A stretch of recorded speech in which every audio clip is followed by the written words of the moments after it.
আসসালামু আলাইকুম রহমতুল্লাহি ওয়া বারাকাতুহু ওয়াসসালামু ওয়াসসালাতু আলা আশরাফিল আমবিয়া ওয়া নাবিয়িনা মুহাম্মদ ওয়া তাবিন ওয়া আজমাইন রব্বি ইশরাহ লি সাদরি ওয়া ইয়াসসির লি আমরি ওয়াহলুল উকদাতাম মিন লিসানি ইয়াফকাহু কওলি। আলহামদুলিল্লাহ, আজকে আমরা পবিত্র এই জুমার দিনে সুযোগ পেয়েছি যে আরাফার দিনের গুরুত্ব নিয়ে আলোচনা করার জন্য। তা আমাদের সামনেই হচ্ছে এই আরাফার দিন। আলহামদুলিল্লাহ, আমরা এই এই এই যে গুরুত্বপূর্ণ যে 10টা দিন, জিলহজ মাসের প্রথম 10টা দিন, এর মধ্যে আমরা অবস্থান করছি। তো এখন আজকে আমাদের এই বসার কারণটা হচ্ছে আমরা আলোচনা করতে চাচ্ছি যে আরাফাত দিনের গুরুত্বটাকে আমরা আসলে আরেকবার রিভাইভ করে নিতে চাচ্ছি আমাদের মধ্যে। হ্যাঁ, যেন আমরা সুন্দরভাবে এই দিনটাকে কাজে লাগাইতে পারি এবং এই দিনের যতগুলো বেনিফিট আছে আমরা যেন এগুলোকে অ্যাচিভ করতে পারি। সো এখানে দেখেন যে আরাফাত দিনের সম্পর্কে যে গুরুত্বগুলো আমরা যদি স্টেপ বাই স্টেপ বলি। প্রথমত, এই দিনটা হচ্ছে এমন একটা দিন যেদিন আল্লাহ সুবহানাহু ওয়া তাআলা আমাদের জন্য আমাদের দিনকে পরিপূর্ণ করে দিয়েছেন। হ্যাঁ, এখানে একটা বর্ণনাতে এসেছে যে হাদিসে যে একজন জুইশ ব্যক্তি সে ওমর বিন খাত্তাব রাদিয়াল্লাহু আনহুর কাছে একবার আসলেন এবং বললেন যে যে তোমাদের কোরআনে এমন একটা আয়াত আছে, যদি এটা আমাদের দেওয়া হতো তাহলে সেই দিনটাকে আমরা ঈদ হিসেবে সেলিব্রেট করতাম। হ্যাঁ, মানে আমরা ওই দিনটাকে আমরা এমন ভাবে সেলিব্রেট করতাম যেন ওইটা আমাদের ঈদের দিন। তখন ওমর বিন খাত্তাব ওনাকে জিজ্ঞেস করলেন যে কোন আয়াতটা তুমি আমাকে বলো। তখন সে বলল সূরা মাইদার এই আয়াতটার কথা, যেখানে আল্লাহ সুবহানাহু ওয়া তাআলা বলতেছেন যে আজ আমি তোমাদের জন্য তোমাদের দিনকে পূর্ণাঙ্গ করে দিলাম, তোমাদের প্রতি আমার অবদানকে সম্পূর্ণ করে দিলাম এবং ইসলামকে তোমাদের জন্য দিন হিসাবে পছন্দ করলাম।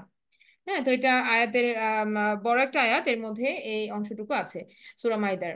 তো এখন যখন এটা বলা হলো তখন ওমর রাদিয়াল্লাহু আনহু বললেন যে হ্যাঁ, আমি জানি এই আয়াতটা কবে এবং কোথায় নাজিল হয়েছে।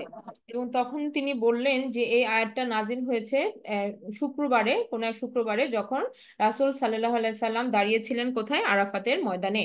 তার মানে আরাফাতের ময়দানে এই আয়াতটা কিন্তু নাজিল হয়েছে। তো এখন এটা হচ্ছে আমরা একটা জানলাম যে এই দিনের একটা গুরুত্ব কোথায়, যে এই দিনে আল্লাহ সুবহানাহু ওয়া তাআলা বলতেছেন যে আমাদের জন্য আমাদের দিনকে পরিপূর্ণ করে দেওয়া হয়েছে। এরপর বলা হচ্ছে it is the day when Allah সুবহানাহু ওয়া তাআলা নিজে স্বয়ং এই দিনের কসম খেয়ে বলেছেন কি, যে এই এই দিনটার শপথ করে আল্লাহ সুবহানাহু ওয়া তাআলা কথা বলেছেন এই আরাফাতের দিনের। তো এখানে দেখেন যে আল্লাহ সুবহানাহু ওয়া তাআলা হচ্ছে আমরা জানি যে আল্লাহ সুবহানাহু ওয়া তাআলা যখন কোনো কিছু নিয়ে শপথ করেন তখন অবশ্যই কি সেই জিনিসটার গুরুত্ব এবং সেই জিনিসটার ভ্যালু অনেক বেশি। যেমন সূরা বুরুজের মধ্যে আল্লাহ সুবহানাহু ওয়া তাআলা বলছেন যে ওয়াসসামা ইযাতিল বুরুজ ওয়াল ইয়াউমাল মাউউদ ওয়া শাহাদি শাহা ওয়া শাহিদিন ওয়া মাশহুদ। যেখানে আল্লাহ সুবহানাহু ওয়া তাআলা এই যে আল ইয়াউমাল মাউউদ বলতে বোঝানো হয়েছে কিয়ামতের দিন বা ডে অফ জাজমেন্টকে, যে যেটা প্রতিশ্রুত দিন, যে দিনটা আসবেই, বিচার দিন। এরপরে দুইটা একই লাইনে দুইটা ওয়ার্ড আল্লাহ সুবহানাহু ওয়া তাআলা ব্যবহার করে বলেছেন ওয়া শাহিদিন ওয়া মাশহুদ। এখানে শাহিদিন হচ্ছে কি, যে সেই দিবসে যে উপস্থিত হয় এবং যাতে উপস্থিত হয়, মাশহুদ, শাহিদিন ওয়া মাশহুদ। তো এখানে বলা হইতেছে যে এই যে যে উইটনেস ডে যেটা বলা হচ্ছে, যেটা সাক্ষী দিন, এই সাক্ষী দিনটাকে অনেক মুফাসসিরিনে কারাম বলছেন যে এটা হচ্ছে আপনার আরাফাতের দিন। আর যেটা হচ্ছে কিনা মাসউদ, সেটা হচ্ছে আমাদের প্রতি ফ্রাইডে, প্রতি শুক্রবারটা হচ্ছে সেই আহ, যে যে দিনটাতে আমরা কি হই, সমবেত হই, একত্রিত হই। তো দেখেন এগুলা কিন্তু কি, এই যে আমরা জানি যে এই রেফারেন্স থেকে কিন্তু বলা হয় যে শুক্রবারের দিনটা যখন আমরা জামাতে উপস্থিত হই, এটা হচ্ছে আমাদের জন্য একটা ড্রেস রিহার্সেল, যে আমরা এরকম ভাবে কিয়ামতের দিনে একত্রে সমবেত হবো আল্লাহ সুবহানাহু ওয়া তাআলার সামনে। আর আরাফাতের দিনটা হচ্ছে একেবারেই কি কিয়ামতের দিনেরই একটা যেন প্রতিচ্ছবি। আমরা ওই দিন একদম সাদা পোশাকে একদম অনাড়ম্বর ভাবে আল্লাহ সুবহানাহু ওয়া তাআলার সামনে যে একদম দৈন্য অবস্থায় নিজেরা যে উপস্থিত হচ্ছি। হ্যাঁ, এখানে কোনো ভেদাভেদ নাই। আমরা তখন আমাদের পেছনে সমস্ত সম্পত্তি, আমাদের পরিবার, আমাদের আপন মানুষদেরকে ফেলে রেখে আমরা ওই জায়গাটাতে যাইতেছি, শুধুমাত্র আল্লাহ সুবহানাহু ওয়া তাআলার সামনে উপস্থিত হচ্ছি, একেবারেই কি এমন ভাবে যে আমাদের আর রিটার্ন হবে না। তাই না? একদম মনে হচ্ছে কাফনের কাফন পরে আমরা ওই জায়গাটাতে দাঁড়ায় আছি আল্লাহ সুবহানাহু ওয়া তাআলার সামনে। ঠিক যেমন ভাবে আমাদেরকে কিয়ামতের দিন উত্তোলন করা হবে এবং আল্লাহ সুবহানাহু ওয়া তাআলার সামনে দাঁড় করানো হবে। তো এজন্য এই যে আল্লাহ সুবহানাহু ওয়া তাআলা যখন এই দিনটাকে কসম করে বলতেছেন এই দিনটা কিন্তু মানে এটা গুরুত্ব অনেক বেশি। আরেকটা ব্যাপার হচ্ছে যে আমরা জানি সূরা আল ফজরে যে 10 দিনের কথা বলা হয়েছে, 10 রাতের কথা বলা হয়েছে, এটাকে মুফাসসিরিনে কেরাম বলছেন যে দিস ইজ এই যে ফার্স্ট 10 days অফ জুলহিজ্জা, যে এই জিলহজ মাসের প্রথম 10টা দিনের কেই আল্লাহ সুবহানাহু ওয়া তাআলা সূরা আল ফজরের মধ্যে কিন্তু কসম করে বলতেছেন। তাহলে এখানে আল্লাহ সুবহানাহু ওয়া তাআলা যেই সময়টার কসম করে কথা বলতেছেন, এই সময়টা কি অবশ্যই অবশ্যই খুবই গুরুত্বপূর্ণ একটা টাইম পিরিয়ড আমাদের জন্য। এরপর রাসূল সাল্লাল্লাহু আলাইহি সাল্লাম এর একটা হাদিস সহিহ মুসলিম থেকে বর্ণিত হয়েছে যে যে এই দিনে যে কেউ সিয়াম পালন করবে তার আগামী 2 বছরের গুনাহ তার মাফ হয়ে যাবে। হ্যাঁ, তো এখন ক্যালকুলেশন করে অনেকে এভাবে বলছেন যে মনে করেন যে এভারেজে অন এন এভারেজ আমরা যদি 7 ঘন্টা 7.5 ঘন্টার যদি আমাদের ফাস্টিং আওয়ার হয়, তাহলে 15 আওয়ার্স 2 দিনে আমাদের প্রায় 15-16 ঘন্টার মতো হবে ফাস্টিং আওয়ার। এই 2 দিনের সিয়ামের মাধ্যমে, হ্যাঁ, বা একদিনের, বা আমরা যদি একদিনও ধরতেছি এখানে, তাহলে আমাদের এরকম এভারেজ দিনটা হচ্ছে, এভারেজ আওয়ারটা হচ্ছে, তো এই মনে করেন যে এই 15 ঘন্টা 16 ঘন্টার ফাস্টিং এর মাধ্যমে আমরা বছরের 2 বছরের গুনাহ আল্লাহ সুবহানাহু ওয়া তাআলা আমাদের ক্ষমা করে দিচ্ছেন। হুম। তো এইটা কিন্তু একটা হিউজ রিওয়ার্ড, অবশ্যই এটা কি একটা বড় রিওয়ার্ড। আর আরেকটা ব্যাপার হচ্ছে যে এই রাসূল সাল্লাল্লাহু আলাইহি সাল্লাম আরো বলেছেন অন্য একটা হাদিসে যে এমন কোনো দিন নাই আরাফাতের দিন ছাড়া, মানে আরাফাতের দিনটাকে উল্লেখ করে বলা হচ্ছে যে আল্লাহ সুবহানাহু ওয়া তাআলা মানুষকে এত বেশি পরিমাণে ক্ষমা করেন, এত বেশি পরিমাণে ক্ষমা করেন যে মানে এরকম নজির আর অন্য কোনো দিনের নাই, এরকম নজির আর অন্য কোনো দিনে নাই। এবং জাহান্নামের থেকে আল্লাহ সুবহানাহু ওয়া তাআলা মুক্তি দেন মানুষকে এই আরাফাতের দিন, এবং সেই সাথে মানুষকে ক্ষমা প্রদান করেন। এবং এটা এত বেশি যে শয়তান সেদিন আফসোস করতে করতে মানে সে একদম মানে কান্না করতে থাকে আফসোস করতে করতে, যে তার পুরো পরিশ্রমটা, সে যে সারা বছর মানুষকে পরিশ্রম করেছে জাহান্নামে নেওয়ার জন্য, আল্লাহ সুবহানাহু ওয়া তাআলা মুহূর্তের মধ্যে মানুষকে ক্ষমা করে দিচ্ছেন। হ্যাঁ, তো এই যে একটা গ্র্যান্ড একটা অপরচুনিটি আমাদের সামনে, এই অপরচুনিটিটাকে আমাদের কাজে লাগাতে হবে। তাহলে আমরা এই 4টা যে আমরা এখন রেফারেন্স দিলাম, এই 4টা জিনিস থেকে আমরা বলতে পারি এরকম যে যে পুরা বছরের মধ্যে, এই পুরা বছরের মধ্যে সবচেয়ে গুরুত্বপূর্ণ দিনটা হচ্ছে আরাফাতের দিন। আর সবচেয়ে গুরুত্বপূর্ণ রাত যেটা, সেটা ছিল আমাদের কোথায়, লাইলাতুল কদরের রাতটা। এখন দেখেন আমরা যদি একটা কম্পারিজন করি যে লাইলাতুল কদরের রাতের সাথে আরাফাতের দিনের আমরা যদি গুরুত্বটা কম্পেয়ার করি, তাহলে দুটোই গুরুত্বপূর্ণ অবশ্যই। লাইলাতুল কদর রমাদান মাসের মধ্যে লুকানো আছে, আর আরাফাতের দিনটা আছে জিলহিজ্জার এই প্রথম 10 দিনের মধ্যে। এখন একটা ব্যাপার জানেন আপনারা সবাই যে লাইলাতুল কদরের রাতটা কিন্তু হিডেন। 10 রাতের মধ্যে কোন রাতটা যে লাইলাতুল কদর এটা আল্লাহ সুবহানাহু ওয়া তাআলা আমাদেরকে জানান নাই, যার কারণে আমরা শেষ 10 রাতেই প্রচেষ্টা করি, কিন্তু কোনো একটা রাত হচ্ছে লাইলাতুল কদর রাত। কিন্তু এইখানে আরাফাতের দিনটা কিন্তু আমাদের কাছে জানা, সবার কাছে জানা। হ্যাঁ, যে এটা আমাদের জানা একটা দিন, আমরা আমরা জানি বছরের কোন সময়টাতে এটা আসবে। আমরা সবাই জানি যে এখন হিজরি ক্যালেন্ডারে কত এবং কবে আমরা আরাফাতের দিনটাকে অবজার্ভ করব। কাজে এখানে আমাদের কিন্তু কোনো মানে কোনো হারানোর কোনো উপায় নাই এই দিনটাকে, হ্যাঁ, বা গাফিল হওয়ার সুযোগ নাই। আর আরেকটা ব্যাপার হচ্ছে যে মনে করেন যে আমাদের প্ল্যানিংটা হইতে হবে কি সেইরকম সেরকম সুন্দরভাবে যে একটা দিন, মনে করেন আমার সারা বছরের মধ্যে একটা দিন আমার জন্য অনেক যদি ইম্পর্টেন্ট হয়, ওই দিনটা নিয়ে কিন্তু আমরা অনেক জল্পনা কল্পনা করি, করি কি না? মনে করেন যে মনে করেন যে একদিন একটা দিন বছরে যেদিন মনে করেন যে কারো সন্তান জন্মগ্রহণ করেছে, সেই দিনটা তার কাছে খুবই একটা স্পেশাল দিন, অথবা কারো বিয়ে হচ্ছে সেই দিন। তো এই দিনগুলো তারা মনে রাখে যে আমাদের এই দিনে আমাদের বিয়ে হয়েছিল, বা এরকম কোনো স্পেশাল ডে। সো এই যে বড় করে ঈদের দিনটা, হ্যাঁ, সবাই খুব আনন্দ নিয়ে উদযাপন করতেছি আমরা, কিন্তু এরকমই একটা দিন যেটার গুরুত্ব এত বেশি, তাহলে আমরা কেন সেই দিনটাকে নিয়ে প্ল্যানিং করব না? হ্যাঁ, এটা হচ্ছে আমাদের আমাদের ঘটনাটা যে আমাদেরকে অবশ্যই এই দিনটার গুরুত্ব বুঝতে হবে। পুরা বছরের মধ্যে আমরা বলতেছি বেস্ট ডে, বেস্ট ডে, তাহলে কত বেশি প্ল্যানিং হওয়া উচিত, কত বেশি এটা নিয়ে চিন্তা করা উচিত, এভরি মোমেন্ট কাজে লাগানো উচিত। তো এই ব্যাপারগুলাই আজকে আমরা চেষ্টা করবো যে আমরা কিভাবে করব। হ্যাঁ, যেমন আপনাকে আরেকটা আমি এটার গুরুত্ব বুঝাইতে আরেকটা বলি। আরেকটা হাদিসে আসছে যে আব্দুল্লাহ মোবারক রহিমাতুল্লাহ তিনি দেখছেন, তিনি আরেকজনকে দেখছেন, যাকে দেখছেন তিনি হচ্ছেন সুফিয়ান আত-তাওরি।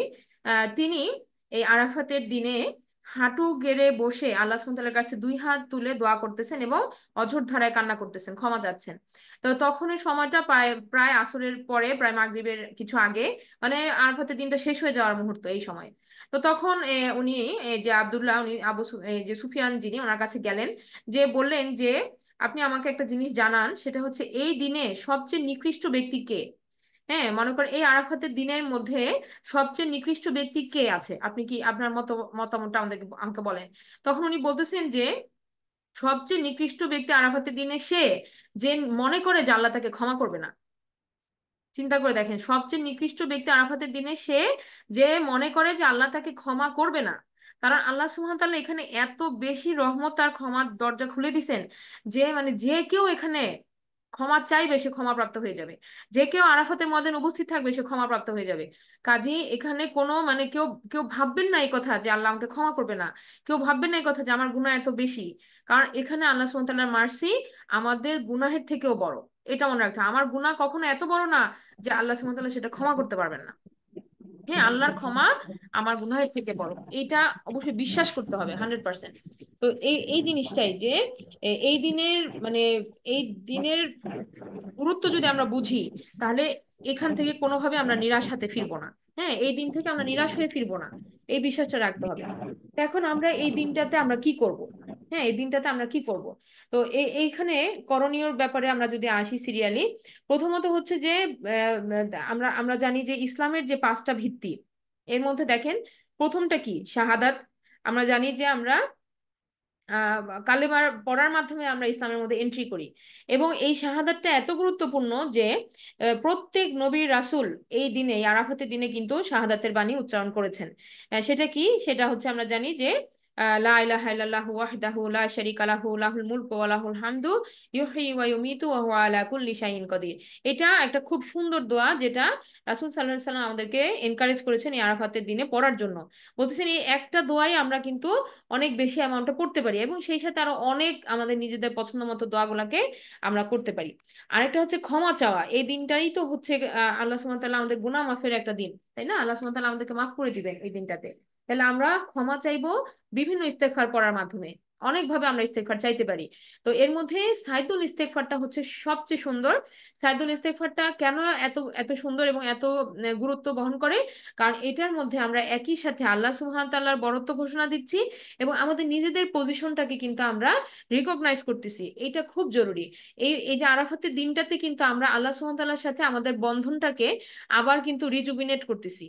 ব্যাপারটা এরকম যে আল্লাহ সুবহানাহু ওয়া তাআলাকে আমি আবার রিকগনাইজ করতেছি আমার রব হিসেবে, আমার মালিক হিসেবে, এবং আমি আমার ভুলগুলোকে সংশোধন করব। এই নিয়তটা আমি করতেছি যে আল্লাহ, আমার যা আগের প্রিভিয়াস হয়ে গেছে আমি তার জন্য ক্ষমা চাই, এবং আমি আমার পরবর্তীটা জীবনটাকে যেন আমি সুন্দরভাবে চালাইতে পারি, সেজন্য আমি তোমার কাছে হেল্প চাই, সাহায্য চাই। তো এটা আমরা সাইদুল ইস্তেগফারের মাধ্যমে কিন্তু খুব সুন্দরভাবে বলতেছি। আমরা কি বলতেছি সাইদুল ইস্তেগফারের মধ্যে? আল্লাহুম্মা আনতা রব্বি, আল্লাহ তুমি হচ্ছো আমার রব। হ্যাঁ, খলাকতানি, তুমি আমাকে তৈরি করছো। হ্যাঁ, আল্লাহুম্মা আনতা রব্বি লা ইলাহা ইল্লা আনতা, তুমি ছাড়া আর কোনো ইলাহ নাই। খলাকতানি, তুমি আমাকে তৈরি করেছো, এবং আমি হচ্ছে কি তোমার আব্দ, এবং আমি সচেষ্ট, যা কিছু তুমি আমাকে বলছো সেটা করার জন্য আমি সচেষ্ট। আমাকে তুমি রক্ষা করো, আমার আমার আমি যা কিছু অনিষ্ট করেছি সেই অনিষ্ট থেকে তুমি আমাকে রক্ষা করো। দেখেন, আমরা আমরা কিন্তু যা কিছু ব্যাড ডিডস করছি, এই যে আমাদের যা কিছু পানিশমেন্ট বা আযাব, এটা কিন্তু আমাদের কর্মেরই পরিণতি।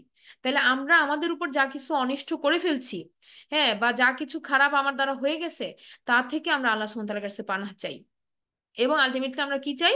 আল্লাহ সুবহানাহু ওয়া তাআলার কাছে আমরা আল্লাহর যে গ্র্যান্ড মার্সি, আল্লাহ সুবহানাহু ওয়া তাআলার যে ক্ষমা, যে একেবারে মুছে দিবে আল্লাহ সুবহানাহু ওয়া তাআলা আমাদের গুনাহগুলাকে, সেটা আমরা চাই। গফারা যেন আল্লাহ সুবহানাহু ওয়া তাআলা করে দেন আমাদের গুনাহগুলাকে, সেটা আমরা চাই। তো এটা সাহাদুল ইস্তেগফারটা আমরা বুঝে পড়বো এই দিনে, একদম অন্তর থেকে উপলব্ধি করার মাধ্যমে পড়বো। হ্যাঁ, এবং যতবার আমরা পড়বো আমাদের প্রিভিয়াস গুনাহগুলাকে আমরা স্মরণ করব, এবং আমরা সেটা বলতে থাকবো আল্লাহ সুবহানাহু ওয়া তাআলার কাছে। তাহলে এই দিনটা আমরা আবার বলি যে আরাফাতের দিনটা আমরা যারা আরাফাতের ময়দানে উপস্থিত তাদের জন্য কিন্তু এটা আমরা যেটা বলি যে জর্ফ জামান এবং জর্ফ মাকান দুইটাই তারা পেয়ে যাচ্ছে। জর্ফ জামান বা মাকান এই জিনিসগুলা কি? এগুলা হচ্ছে, একটা হচ্ছে টাইম আর একটা হচ্ছে প্লেস। হ্যাঁ, মাকান মানে জায়গা, জামান মানে টাইম। তো এই দুটাই কিন্তু তারা কারা পাচ্ছে, যারা যারা এই বছর হাজি তারা পাচ্ছেন, তারা ওই মুহূর্তে ওই জায়গাতে অবস্থান করছেন। কাজে তাদের তো অবশ্যই কি বলতে পারেন যে তারা আহ, তারা হচ্ছে মানে ফার্স্ট প্রায়োরিটি। আর এরপরে আমরা যারা অবজার্ভ করতেছি এই দিনটাকে, আমরা যারা সাক্ষী হিসাবে পাবো, তারা আমরা এই জামানটাকে আমরা সাক্ষী দিব, মানে আমরা এই সময়টাকে সাক্ষী দিব। আমরা ওই জায়গাতে যেতে পারতেছি না, কিন্তু আমরা এই সময়টাকে সাক্ষী দিচ্ছি। এই কারণে আমাদের করণীয় কি? আমাদের করণীয় হচ্ছে যেভাবে রাসূল সাল্লাল্লাহু আলাইহি সাল্লাম এই দিনটাকে অবজার্ভ করেছেন, মানে সিয়াম রাখার মাধ্যমে। ওই যে আমরা এটার বেনিফিটটা বললাম যে এই আরাফাতের দিনের সিয়াম রাখলে কি হবে, আল্লাহ সুবহানাহু ওয়া তাআলা আমাদের প্রমিস করতেছেন যে 2 বছরের গুনাহ আমাদের ক্ষমা করে দিবেন, current year and the coming year. তো এখন এখানে দেখেন যে রাসূল সাল্লাল্লাহু আলাইহি সাল্লাম যখন হিজরত করলেন, হিজরত করার পরে উনি কিন্তু 7 বছর ওয়েট করছেন। 7 বছর কিন্তু ওয়েট করছেন মক্কায় ফেরত আসার জন্য, বা মক্কাতে উনি হজ পালন করবেন সেই কারণে। তো এই 7 বছর কিন্তু রাসূল সাল্লাল্লাহু আলাইহি সাল্লাম কি করেছেন, আরাফাতের দিন পালন করেছেন। কিভাবে? সিয়াম পালন করার মাধ্যমে। আর হচ্ছে দোয়া। এই আরাফাতের দিনটা কিন্তু স্পেশাল, স্পেশাল ফর দোয়া। হ্যাঁ, এটা আমরা জানি যে আরাফাতের দিনে ওই ওই জায়গাতে তারা কিন্তু মানে কি করে, জোহর এবং আসরের সালাতকে জমা করে একসাথে পড়ে ফেলে। এবং এই পুরো টাইমটা আল্লাহ সুবহানাহু ওয়া তাআলা ফ্রি করে দিচ্ছেন কেন? যেন মানুষ দোয়া করতে পারে, মন খুলে দোয়া করতে পারে, যার যত দোয়া আছে। তো এইটাই আমরাও করব। আমরা আরাফাতে ময়দানে নাই, কিন্তু আমরা যে যেখানে এই সময়টাকে সাক্ষী দিচ্ছি ওই জায়গাতে থেকে আমরা সিয়াম পালন করব। এবং আমরা এই আমরা এই সময়টাতে আমরা মানে অনেক অনেক দোয়া করবো, আমাদের যত পার্সোনালাইজ দোয়া আছে সব করব। সেই সাথে পুরো বিশ্বের জন্য আমরা দোয়া করব, বিশ্বের শান্তির জন্য আমরা দোয়া করব। স্পেশালি আমরা এই যে যুদ্ধ কবলিত যে আমাদের জায়গাগুলা, প্যালেস্টাইন, এরপরে যত এই যে অনাহারে আছে আমাদের যে যে জায়গাগুলোতে, ইয়ামেন, হ্যাঁ, এই সিরিয়া, লেবানন, এই জায়গাগুলোতে যারাই আমরা কষ্টে আছে আমাদের মুসলিম ভাই বোনেরা, তাদের জন্য আমাদের অবশ্যই দোয়া করতে হবে। তো আমরা তাদেরকে ভুলে গেলে হবে না, আমরা পার্সোনাল দোয়া তো করবোই, অবশ্যই করব, সেই সাথে আমরা তাদের জন্য দোয়া করব। এখন আমাদের প্ল্যানিংটা কি হবে? হ্যাঁ, আমাদের প্ল্যানিংটা কিরকম হওয়া উচিত এই দিনের জন্য, এটাতে আসি। তো এখানে আরেকটা ব্যাপার আমি একটু বলি এই প্ল্যানিং এ আসার আগে, যে গুরুত্ব যেটা বলতেছিলাম না, যে এই লাস্ট 10 নাইটসে আল্লাহ সুবহানাহু ওয়া তাআলা যেমন ইয়া করতেছেন, যে আমরা জানি জিবরিল আলাইহিস সালাম এবং মালাইকা ফেরেশতারা নিচে নেমে আসেন, তাই না? লাস্ট সবে লাইলাতুল কদরের রাতে, আহ, রমাদানের শেষ 10 রাতে যে লাইলাতুল কদরের রাতটি আছে, সেই রাতে কি হয়, জিবরাইল আলাইহিস সালাম এবং তার সকল মালাইকারা আল্লাহ সুবহানাহু ওয়া তাআলার নির্দেশে পৃথিবীতে নেমে আসে। তো এইখানে আরাফাতের দিনে কিন্তু মালাইকারা নেমে আসেন না, বরং স্বয়ং আল্লাহ সুবহানাহু ওয়া তাআলা কিন্তু এই পৃথিবীর দিকে তিনি মনোনিবেশ করেন। এবং এই যে আমরা বললাম যে আল্লাহ সুবহানাহু ওয়া তাআলা এই আরাফাতে উপস্থিত থাকা মানুষদের নিয়ে গর্ববোধ করেন, এবং তিনি মালাইকাদেরকে বলেন যে দেখো আমার বান্দারা কিভাবে আমাকে ডাকতেছে। হ্যাঁ, দেখো আমার বান্দারা একনিষ্ঠভাবে শুধু আমারই ইবাদত করছে, এবং তারা আমাকেই ডাকতেছে, হ্যাঁ, তাদের সকল প্রয়োজনের জন্য। তাহলে এই জিনিসটা আল্লাহ সুবহানাহু ওয়া তাআলা খুব পছন্দ করেন, যে আমরা আল্লাহ সুবহানাহু ওয়া তাআলার কাছে চাইবো। হ্যাঁ, আমরা আল্লাহ সুবহানাহু ওয়া তাআলার কাছে চাইবো, কারণ আমরা জানি আমাদেরকে দেওয়ার মালিক একমাত্র আল্লাহ সুবহানাহু ওয়া তাআলা, আল্লাহ ছাড়া আর কেউ দেওয়ার ক্ষমতা রাখেন না, তাই না? আল্লাহ সুবহানাহু ওয়া তাআলা তো মানে একমাত্র যিনি আমাদের সমস্ত সমস্যাগুলোকে উনি কি করতে পারেন, সমাধান করতে পারেন। আমরা আর যেখানেই যাই না কেন, এটা আল্লাহ সুবহানাহু ওয়া তাআলা ছাড়া কিন্তু আর কারো পক্ষে সম্ভব না। আর আমাদের আমরা মানে না চাইতেই আল্লাহ সুবহানাহু ওয়া তাআলা আমাদেরকে কত নিয়ামত দিয়ে রাখছেন। তাহলে আমরা যে জিনিসগুলো চাবো, অবশ্যই কি আল্লাহ সুবহানাহু ওয়া তাআলা সক্ষম সেগুলো আমাদেরকে দিতে। তো আমরা পূর্ণ বিশ্বাস নিয়ে ডাকবো। একই সাথে আমরা এটাও মনে রাখবো যে আল্লাহ সুবহানাহু ওয়া তাআলা আমার ভালো চান। হ্যাঁ, তার মানে আল্লাহ সুবহানাহু ওয়া তাআলা আমাকে যেটা দিচ্ছেন না, সেটার মধ্যে আমার কল্যাণ আছে, এটাও বিশ্বাস রাখতে হবে। তো আমরা চাইবো মন খুলে, এরপর আল্লাহ সুবহানাহু ওয়া তাআলার উপরে আমরা ভরসা করব। আচ্ছা, এখন আসেন যে আমরা আসি যে আমাদের প্ল্যানিংটা কিরকম হবে, from from from the beginning আমাদের প্ল্যানিংটা কিরকম হবে। প্রথম কথা হচ্ছে আমাদের ইন্টেনশন, আমাদের নিয়ত থাকতে হবে। মনে করেন আমরা জানি না যে আমরা কেউ কালকে পর্যন্ত বাঁচবো কিনা, জানি না। এমন হইতে পারে যে আমাদের আজকে রাতে আমাদের শেষ নিঃশ্বাস হইতে পারে। কিন্তু আমি যে এখন নিয়তটা করব, এই নিয়তের বেসিসে আমি যদি কালকে কোনো কারণে অনেক অ্যাক্সিডেন্ট হইতে পারে, কোনো ইমার্জেন্সি হইতে পারে, আমাদের শারীরিক আমাদের অনেক রকম অক্ষমতা হয়ে যেতে পারে, হ্যাঁ, আমাদের মহিলাদেরও বিশেষ অবস্থা থাকতে পারে। তো আমি যে নিয়তটা রাখতেছি, আল্লাহ সুবহানাহু তাআলা কি করবেন, আমার এই নিয়তের বরকতে আমি যদি আগামীকালকে সিয়াম পালন করতে নাও পারি কোনো বিশেষ কারণে, তখন আমাকে সেই রিওয়ার্ডটা দিয়ে দিবেন, শুধু আমার নিয়তের জন্য। কাজে নিয়তটা আমাদেরকে প্রথমে মনে মনে সংকল্পবদ্ধ হতে হতে হবে যে হ্যাঁ, যে I am going too fast, আমি সিয়াম পালন করব, আমি এই দিনটাকে আমি সুন্দরভাবে পালন করব। এটা আমার নিয়তের মধ্যে চলে আসতে হবে। তাহলে আমার প্ল্যানিংটাই হচ্ছে কি, আমার নিয়তটাই হচ্ছে আমার ফার্স্ট ইবাদত, আমার প্রথম ইবাদত। এরপরে আমরা যেটা করব সেটা হচ্ছে যে আমরা সেই দিন মানে আমরা ফজরের আগে উঠার চেষ্টা করব, 1 ঘন্টা আগে উঠার চেষ্টা করব। উঠে আমরা যে যেরকম পারি, আমরা যারা তাহাজ্জুদে আমরা পড়ি, যারা পড়ি তারা আমরা 2 রাকাত 4 রাকাত যতটুকু পারি পড়বো। যারা আমরা পড়ি না তারাও অন্তত এই দিনটাতে আমরা চেষ্টা করবো কি 1 ঘন্টা আগে অ্যালার্ম দিয়ে একটু উঠে আমরা অল্প 2 রাকাত 4 রাকাত নামাজ আমরা সালাত আদায় করলাম আল্লাহ সুবহানাহু ওয়া তাআলার সন্তুষ্টির জন্য। এরপর আমরা সুহুর মানে আমরা যেটা বলি যে কিছু খাওয়া, হ্যাঁ, এই সুহুর করলাম। করার পরে, কারণ এটাও একটা ইবাদত, হ্যাঁ, যে আমরা সিয়াম পালনের উদ্দেশ্য যে আমরা খাবার খাবো, এটাও কি একটা ইবাদত। এরপরে আমরা 10 মিনিটস আগে মানে ফজরের আজানের 10 মিনিট আগেই আমরা খাবার এগুলো শেষ করে নিব। এবং ওই 10টা মিনিট আমরা একটু পার্সোনালি কি করবো, আল্লাহ সুবহানাহু ওয়া তাআলার কাছে হাত তুলে আমরা নিজেরা একা একা কি করবো, আমরা আমাদের মোনাজাত গুলা করবো, আমরা দোয়া করবো এবং ইস্তেগফারের বেশি বেশি ইস্তেগফার আমরা আর্লি মর্নিং শুরু করবো। মানে ফজরের আগের থেকেই আমি আমার ওই দোয়ার দোয়ার লিস্টে যাদের নাম থাকবে তাদের একদম শুরুতেই যেন আমরা আমাদের নাম লিখে নিতে পারি যে হ্যাঁ আমরা স্টার্ট করে দিছি, হ্যাঁ আমরা এই বান্দাদের মধ্যে আমরা অন্তর্ভুক্ত হয়ে গেলাম। এরপরে আমরা ফজর যারা ছেলেরা আছে তা অবশ্যই জামাতে পড়বেন। আর আমরাও টাইম মতো আমরা সুন্দরভাবে ফজর সালাতটা আদায় করব। আদায় করার পরে অন্তত অন্যদিন আমরা যাই করি, এই আরাফাতের দিনে আমরা কি করব, আমরা সচেষ্ট থাকবো যে আমরা সজাগ থেকে আল্লাহ সুবহানাহু ওয়া তাআলার জিকির করা, আর্লি মর্নিং এর যে দোয়া আজকার গুলো আছে এগুলো আমরা পড়বো, আমরা কোরআন তেলাওয়াত করব। এবং এইভাবে আমরা এই সানরাইজ পর্যন্ত ওয়েট করব। হ্যাঁ, তো সানরাইজের পরে, সানরাইজের 15 to 20 মিনিটস পরে আমরা দোহার নামাজটা পড়বো। হ্যাঁ, দোহার নামাজটা 2 রাকাত 4 রাকাত যে যেভাবে পড়েন এটা পড়া যাবে। তবে সানরাইজে 20 মিনিটস পরে, 20 মিনিটস পরে আমরা এই নামাজটা আমরা ধরার চেষ্টা করব। কেন? এই নামাজটার গুরুত্ব অনেক বেশি। আমরা জানি যে এই নামাজটা পড়ার মাধ্যমে আল্লাহ আল্লাহ রাসূল সাল্লাল্লাহু আলাইহি সাল্লাম বলছেন যে হজ এবং ওমরার নেকি পাওয়া যায়।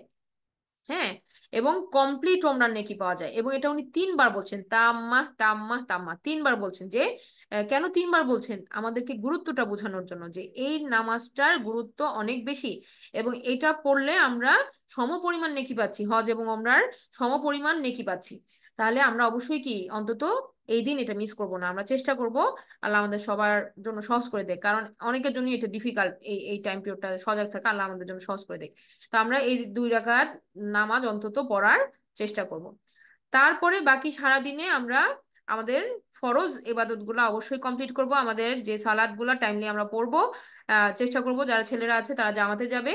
হ্যাঁ, এবং আমরাও সচেষ্ট থাকবো আমাদের ইবাদত গুলা সুন্দরভাবে করার, জিকির করার, বেশি বেশি জিকির, এবং আল্লাহ সুবহানাহু ওয়া তাআলার কাছে ইস্তেগফার চাওয়া, বেশি বেশি ক্ষমা চাওয়া। হ্যাঁ, এবং যত দোয়া আছে আমাদের, যে সেটা আমরা আগেই লিস্ট করে রাখবো যে আমরা কি কি দোয়া চাই, আমরা কার কার জন্য দোয়া চাই, এটা আমরা লিস্ট করে রাখবো, আমাদের প্ল্যানিং এটা, তাই না? তো এটা আমরা চাইতে থাকবো আল্লাহ সুবহানাহু ওয়া তাআলার কাছে। কেন? আপনি বলতে পারেন যে আমি তো আমার দোয়া চাবো, আবার মানুষের জন্য কেন যাবো? কারণ মানুষের জন্য যখন আমি দোয়া চাইবো তখন ফেরেশতারা আমার জন্য দোয়া চাইবে।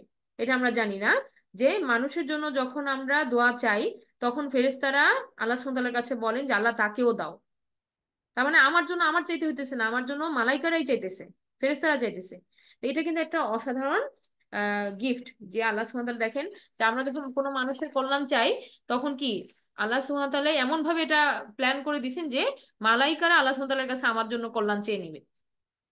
আমরা এই জন্য নিজের জন্য চাইবো, অন্যের জন্য চাইবো। হ্যাঁ, চাইতে আমরা কখনো কমতি করব না। আর আল্লাহ রাসূল সাল্লাল্লাহু আলাইহি সাল্লাম বলছেন খায়রুদ দোয়া দোয়া ইয়ামুল আরাফা, যে বেস্ট দোয়া হইতেছে আরাফাতের দিনের দোয়া।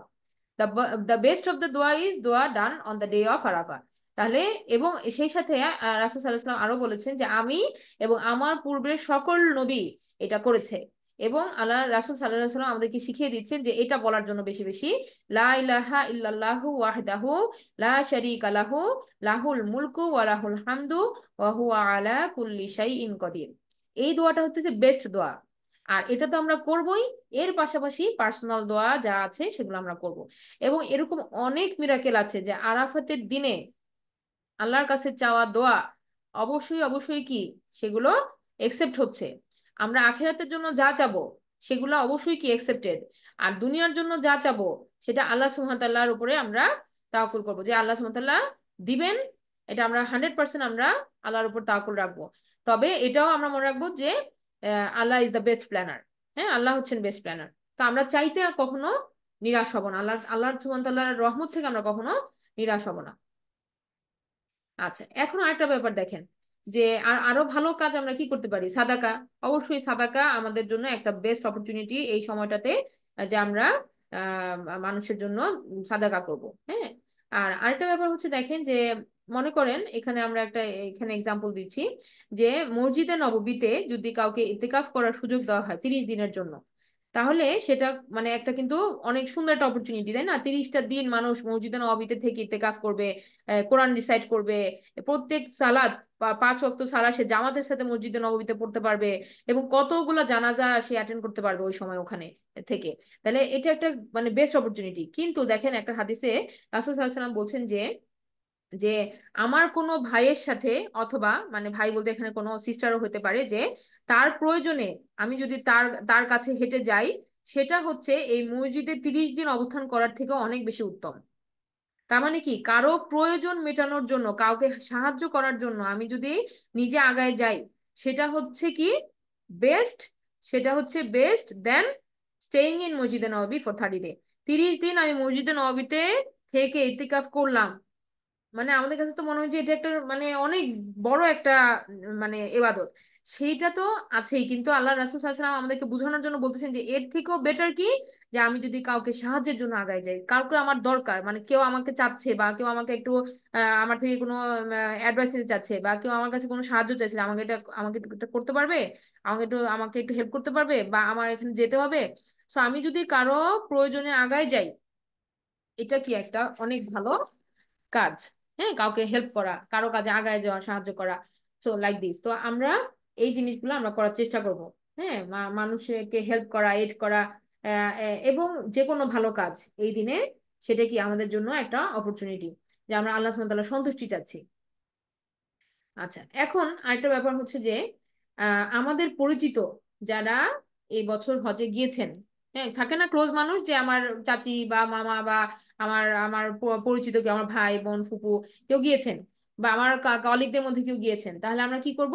তাকে আমরা একটু নক করার চেষ্টা করব, যে আমার একটা মেসেজ দিয়ে, যে আমাকে তুমি স্মরণ করো আরাফাতের ময়দানে। হ্যাঁ, এটা আমরা চেষ্টা করব। কেন? কারণ এখানে বলা হতেছে যে আল্লাহ সুবহানাহু ওয়া তাআলা বলতেছেন যে আরাফাতের দিনে অবস্থানকারীদেরকে আল্লাহ সুবহানাহু ওয়া তাআলা বলেন কি, যে তোমাদের সমস্ত গুনাহ ক্ষমা করে দেওয়া হয়েছে, এবং তোমরা যার জন্য দোয়া চাইতেছো তাদের গুনাহ ক্ষমা করে দেওয়া হয়েছে। তাহলে কি আমরা চাই যে আমাদের নামটা আরাফাতের ময়দানে কেউ একজন বলুক। হ্যাঁ, এইটাই, যে আমাদের নামটা যদি কেউ স্মরণ করে আরাফাতের ময়দানে, তাহলে কি আমার ক্ষমা তো আল্লাহ সুবহানাহু ওয়া তাআলা নিশ্চিত করেই দিচ্ছেন। তারপর আমরা মিস আউট করতে চাই না যে ওই জায়গাতে কেউ আমার নামটা স্মরণ করছে। আর আমরা এটাও চাইবো যে আল্লাহ সুবহানাহু ওয়া তাআলা যেন আমাদেরকেও ওই আরাফাতের ময়দানে যাওয়ার তৌফিক দান করেন। হুম। সো এটা যে যে we don't want to miss any opportunity. হ্যাঁ, আমরা এই অসাধারণ যে দিনটা আমাদের সামনে আসতেছে, এটার আমরা কোনো মুহূর্তই কি করতে চাই না, মিস আউট করতে চাই না। আর আমরা তো কেউ জানি না যে এই বছরের পরে আবার আগামী বছর আরেকটা আরাফা পর্যন্ত আমাদের কি অবস্থা হবে। হ্যাঁ, আমাদের হায়াতকাল আছে নাকি নাই, হ্যাঁ, সেটা তো আমরা বলতে পারি না, তাই না? সো এই কারণে আমাদের উচিত হবে কি, আমরা যেন এই এই সময়টা যেটা আসতেছে এটাকে খুব সুন্দর মতো আমরা ধরতে পারি, আল্লাহর কাছে ক্ষমা চেয়ে নিতে পারি। হুম। তা আমরা নিজেরাও এনকারেজড করব একজন আরেকজনকে, অ্যাট দ্য সেম টাইম আমাদের ফ্যামিলি মেম্বারদেরকে নিয়ে আমরা যেন সুন্দরভাবে এই আরাফাতের দিনটাকে আমরা অবজার্ভ করতে পারি। এখন আরেকটা হচ্ছে যে আহ, যাদের আমরা যারা আমরা এটা কনফিউশন যে আমরা কি তাহলে যারা হজে আছে সেই দিনটাই আরাফা, নাকি 9 জিলহজ আরাফা, এটা নিয়ে কিন্তু ইয়া আছে। তো বেস্ট হচ্ছে 2 দিনই রাখা। বেস্ট হচ্ছে সিয়াম 2 দিনই পালন করা। আরাফাতের দিন যেদিন হাজিরা আরাফাতে আছে সেই দিনটাতেও আপনি সিয়াম থাকেন, আবার পরের দিনও 9 জিলহজ, যেটা কারণ আহ আরাফাতের দিন কোন দিন তখন বলা হয়েছে, এটা হচ্ছে 9 জিলহজ হচ্ছে Arafah, day of Arafah. So আমাদের টাইম অনুযায়ী, টাইম ফ্রেম অনুযায়ী 9 জিলহজ আমরা আরাফাতের দিন হিসেবে কি সিয়াম পালন করব। সো দুইটা দিনই করাটাই হচ্ছে বেস্ট। কারণ এখানে আরেকটা ইয়াতে আমি শুনেছি, আপনারা এটা নিয়ে স্টাডি করে দেখবেন। হ্যাঁ, যার যার যারা যারা সুযোগ পাচ্ছেন স্টাডি করে দেখবেন যে কেউ যদি এরকম বলা হয়েছে যে 9ই জিলহজ, যেটা আমরা বলতেছি আরাফা, এটা যদি কেউ ইয়া করেন যে না আমার আগের দিনই আরাফাত হয়ে গেছে, তাহলে পরের দিন কিন্তু তার জন্য কি কোরবানি করা ফরজ। মানে কেউ যদি এরকম ভাবেন যে আমার আরাফাতের দিন তো আমি আগের দিনই আমি ধরছি আরাফাতের দিন, তাহলে পরের দিন কি তার ইয়ামুল নাহার। 9 তারিখ হচ্ছে যদি এই ইয়ামুল আরাফা হয়, 10 তারিখ হচ্ছে ইয়ামুল নাহার, তো সেই দিন আপনাকে কি করতে হবে? কোরবানি করতে হবে। তো আপনারা সেই কারণেই আমরা বলতেছি যে আমরা 2 দিন সিয়াম পালন করে আমরা 10ই জিলহজ, যেটা আমাদের কান্ট্রি অনুযায়ী আমরা কি করব, আমরা ঈদ উল আজহা উদযাপন করবো ইনশাআল্লাহ। আল্লাহ সুবহানাহু ওয়া তাআলা আমাদের প্রত্যেককে সামর্থ্য দিয়ে সুস্থ রাখুক, যেন আমরা এই দিনে সুস্থ থেকে আমরা সুন্দরভাবে সিয়াম পালন করতে পারি, আল্লাহ সুবহানাহু ওয়া তাআলার কাছে দোয়া চাইতে পারি। আর বেস্ট টাইম টু প্রে, সবচেয়ে ভালো সময়টা হচ্ছে কি আসর টু মাগরিব। ওই সময়টা আমরা খুব সচেষ্ট থাকব, সতর্ক থাকব, কোনোভাবেই যেন আমরা কোনো নেগেটিভের সাথে নেগেটিভ কাজকর্ম না করি। গীবত করা, ঝগড়া করা, শাউটিং করা মানুষের উপরে বা খারাপ আচরণ করা, এই ধরনের কোনো কাজ যেন একেবারেই না করি। হ্যাঁ, খারাপ তো করাই যাবে না, ভালো করতে না পারি খারাপ করাই যাবে না, এটা মনে রাখবো। আর এটা হচ্ছে যে আহ দোয়া, হ্যাঁ, যত দোয়া যত ভাবে আমরা চাবো আল্লাহ সুবহানাহু ওয়া তাআলার কাছে, এটা আমাদের best opportunity to ask. Hmm. So এটাই। আর কিয়ামতের দিন আমরা দেখবো যে আমরা যে এই যে আমরা প্রচেষ্টাগুলা করছি, সেগুলা আসলে কাজ করছে কতদূর, আমাদের প্ল্যান গুলা যে আল্লাহ সুবহানাহু ওয়া তাআলা আমাদের এই প্ল্যানিং এ বারাকা দেখ, আমরা যেন সাকসেসফুল হইতে পারি, সেটা আমরা আসলে কবে দেখতে পাবো বলেন তো? আমরা দেখতে পাবো আমাদের বিচার দিনে। বিচার দিনে যে আমরা বুঝতে পারবো যে আমাদের এই এফোর্ট গুলা আসলে কতটা সাকসেসফুল হইলো। তো ইনশাআল্লাহ আল্লাহ সুবহানাহু ওয়া তাআলা আমাদের সবার প্রচেষ্টাকে কবুল করুক, আমাদের তরফ থেকে কবুল করুক, আমাদের কোরবানি, আমাদের এই সিয়াম, আমাদের দোয়া, সমস্ত প্রচেষ্টাকে আল্লাহ সুবহানাহু ওয়া তাআলা কবুল করে নেয়। তাহলে আমরা আজকে এখানে শেষ করে দিচ্ছি। সুবহানাকা আল্লাহুম্মা ওয়া বিহামদিকা আশহাদু আল্লা ইলাহা ইল্লা আনতা আস্তাগফিরুকা ওয়া আতুবু ইলাইক। আসসালামু আলাইকুম ওয়া রাহমাতুল্লাহি ওয়া বারাকাতুহু।